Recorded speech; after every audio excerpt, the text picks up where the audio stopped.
Stop translating in your head. Today, we're revealing the secret to thinking directly in English. Stay with us.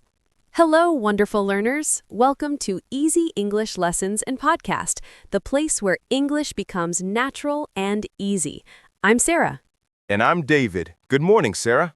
Good morning, David. How are you feeling today? I'm feeling wonderful. The weather is nice today. What about you? I'm fantastic, and I'm really excited about today's lesson. Excited? Tell me why. Because we're going to talk about something amazing.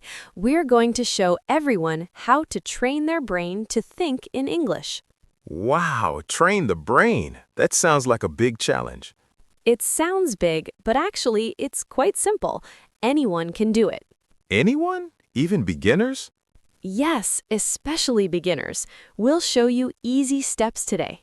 I'm ready to learn. Perfect. But wait, before we begin our lesson today, Yes, before we start, dear listeners, we have something to ask. if you enjoy this podcast, please press the like button.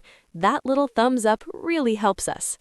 And please subscribe to Easy English Lessons and Podcast. Subscribing means you'll never miss an episode.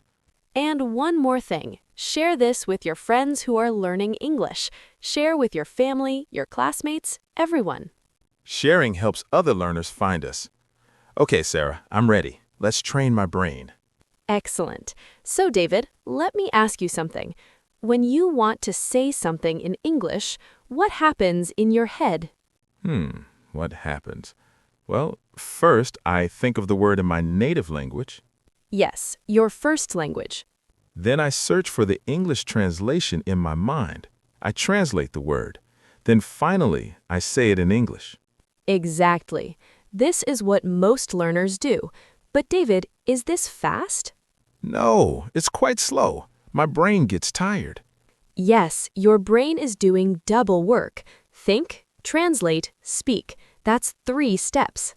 3 steps is too much. What's the solution? The solution is beautiful. We want to think directly in English. No translation, just English. Think in English? Is that possible? Absolutely. And today, we'll teach you how. We have 3 powerful techniques. 3 techniques. I'm listening carefully. Great. Let's start with technique number 1. Are you ready? Ready. Technique number 1 is called living in English sentences. Living in English sentences? What does that mean? It means you describe your life using simple English sentences all day long. All day? That sounds like a lot of work. No, it's actually very easy and natural. Let me show you. David, what are you doing right now? Right now, I'm sitting. I'm talking to Sarah. Perfect. See? You just made 2 English sentences. I'm sitting, I'm talking to Sarah. Oh, I did it. That was simple. Exactly. Now, let's practice with your morning routine. You wake up, what do you think? I wake up. I think good morning or I'm awake. Beautiful. Then what happens? I open my eyes. I stretch my arms. Oh, I'm making sentences. You're doing amazing. Keep going. I get out of bed. I walk to the bathroom. I look in the mirror. Excellent work, David. This is the technique. Simple sentences about your real life. It feels different. My brain is working in a new way. Yes, your brain is connecting English words directly to actions. No translation needed. So I can do this anywhere. Anywhere. In your home, at work, on the street. For example, you're making breakfast. Okay, I walk to the kitchen. I open the refrigerator. I take out eggs. Perfect. I crack the eggs. I turn on the stove. The pan is hot. You see? You're thinking in English, and you can describe what you see, too. What I see? Yes, look around. Tell me what you observe.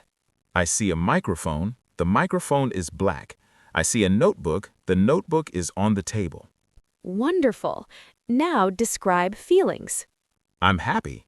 I'm learning something new. This is interesting. This is technique number 1, everyone. Describe your actions, describe what you see, describe your feelings. use simple sentences. But Sarah, what if I don't know a word?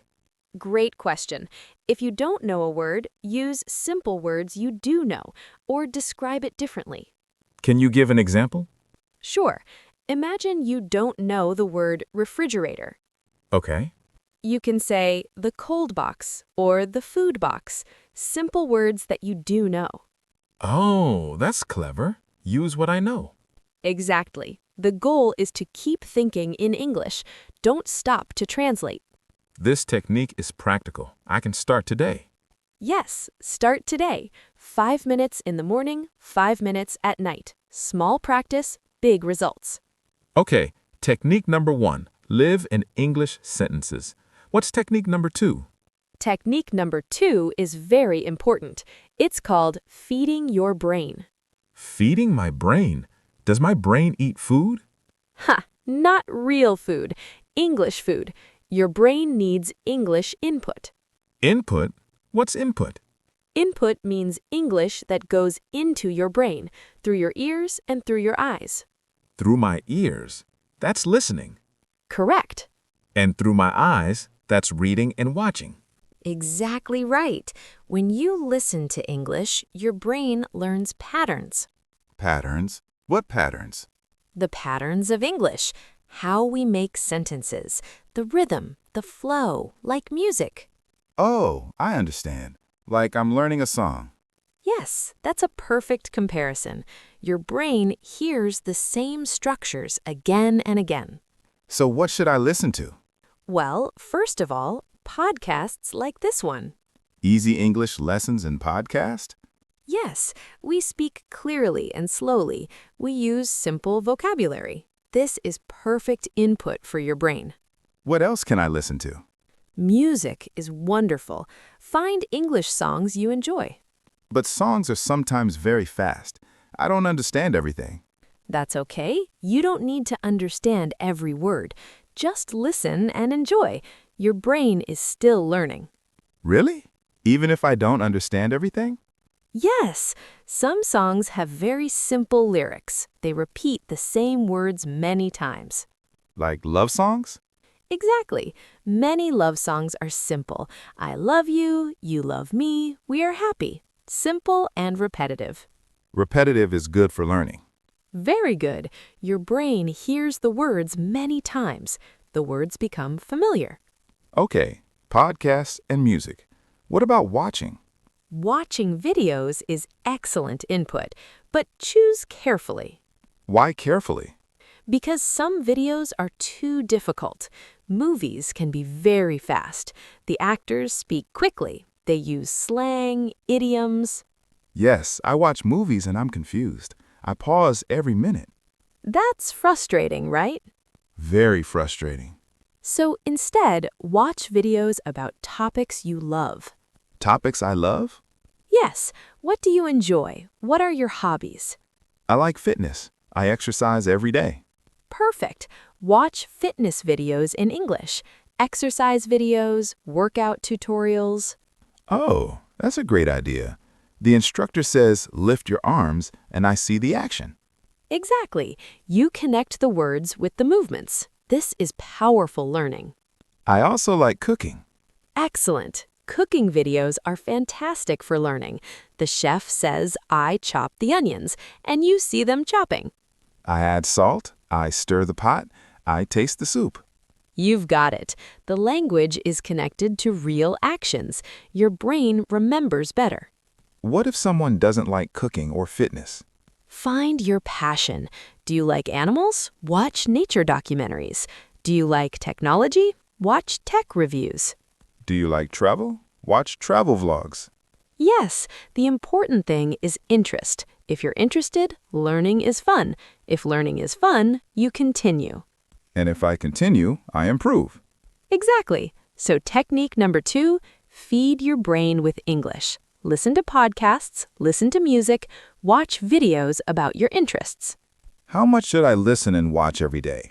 Start small, maybe 15 minutes of listening, 15 minutes of watching. That's 30 minutes total. 30 minutes is doable. I can find 30 minutes. Of course, you can listen while you're cooking, while you're exercising, while you're traveling to work. Multitasking. I like it. Just make it a daily habit. Every day, a little bit of English input. Technique 1, live in English sentences. Technique 2, feed my brain with input. I'm ready for technique number 3. Okay, technique number 3 is called talking to your best friend. My best friend? But my best friend doesn't speak English. Ha, not that best friend, your other best friend. Who? You, yourself. Talk to myself? People would think I'm strange. Don't worry. Do it when you're alone, in your room, in your car, in the shower. In the shower? That's an interesting place. The shower is perfect. No one can hear you. And talking to yourself is a powerful technique. But what do I say when I talk to myself? Many things. First, describe your surroundings. Look around your room. Okay, I'm looking around. I see a door. The door is white. I see a window. The window is closed. Good. Keep going. I see a plant. The plant has green leaves. The plant needs water. I think the plant is thirsty. Excellent, David. You're using your imagination, too. The plant is thirsty. This is actually fun. What else can I talk about? Talk about your plans. What will you do today? Today I will work. I will drink coffee. I will call my mother. Later I will go to the gym. Perfect. You're using future tense. What about past? Talk about yesterday. Yesterday I woke up late. I ate breakfast quickly. I forgot my keys. Oh no, I ran back home. Great story. See? You're practicing different tenses. Past, present, future. My brain is working hard, but it feels good. That's the training. Your brain is getting stronger in English. And here's something important. Speak out loud. Out loud? Why? Because your ears need to hear your voice speaking English. It creates a connection. My ears hear my voice. My brain learns the sound. Exactly. You become comfortable with English sounds coming from your own mouth. That makes sense. What if I make mistakes when I'm talking to myself? Mistakes are completely normal. Mistakes are part of learning. But I feel bad when I make mistakes. Don't feel bad. Every learner makes mistakes. Native speakers make mistakes too. Really? Native speakers make mistakes? Of course. The important thing is to keep going. Don't stop because of a mistake. So if I say, I goed to the store, You just notice it. Oh, not goed, it's went. I went to the store. Then continue talking. be kind to myself. Learn from mistakes. Keep practicing. Perfect attitude. And you can also have conversations with yourself. Conversations with myself? How? You can even ask yourself questions. What did I eat for breakfast? I ate toast with butter. Oh, I'm practicing questions and answers by myself. Exactly. And the more you speak, the more natural English becomes. My mouth gets used to English sounds. Yes, it becomes automatic. Now let's review all 3 techniques. Good idea. Technique 1. Live in English sentences. Describe your life with simple English. I'm walking. I see a bird. The bird is singing. Technique 2. Feed your brain. Listen and watch English content you enjoy. Podcasts, like easy English lessons and podcasts. Music, videos about my hobbies. Technique 3. Talk to yourself. Speak English out loud when you're alone. These techniques work together. Yes, they train your brain from different angles. Sarah, I have a question. How long does this take? It takes time. Some people see changes in weeks, others need months. Months? That's long. But David, you're building a new skill. Your brain is creating new pathways. Like making new roads in my brain? Exactly. This doesn't happen overnight. Be patient with yourself. What if I practice for 1 week and see nothing? Small changes are happening. You just don't see them yet. Like planting seeds. The plant doesn't grow in one day. I water it every day. Eventually, it grows. Yes, consistency is more important than perfection. 10 minutes daily is better than 2 hours once a week. Small steps every day. And this process is enjoyable. You're not memorizing grammar rules, you're living your life in English. It doesn't feel like studying. That's the secret. When learning feels natural and fun, you continue. One more point. Don't compare yourself to others. Everyone's journey is different. Exactly. Compare yourself today to yourself last month. Celebrate small victories. Small victories give me confidence. And confidence helps you learn more. Sarah, this has been amazing. Remember, everyone, start today. Start small. Be patient, be consistent, be kind to yourself. Before we finish, we have one more request for our wonderful listeners. Yes, if you found this episode helpful, please subscribe to Easy English Lessons and Podcast. Subscribing helps us create more content for you, more lessons, more techniques, more support. And please share this episode with other English learners, your friends, your family, your classmates. Everyone deserves to learn English in an easy and natural way. And we have homework for you. Yes, homework, but fun homework. Please leave a comment below this episode. Tell us, which technique will you try first? Will you start living in English sentences? Will you feed your brain with English input? Or will you talk to yourself? We want to hear from you. Your comments help us create better episodes. And if you have your own techniques for thinking in English, share them. We all learn from each other. This learning community is special. We support each other. All right, everyone, that's all for today's episode. Thank you so much for listening to Easy English Lessons and Podcast. Remember, you can train your brain to think in English. You have the power, you have the tools. Start today. Practice every day. Enjoy the journey. We believe in you. Good luck with your practice. See you in the next episode. Take care. Goodbye, everyone. Happy learning. Bye-bye.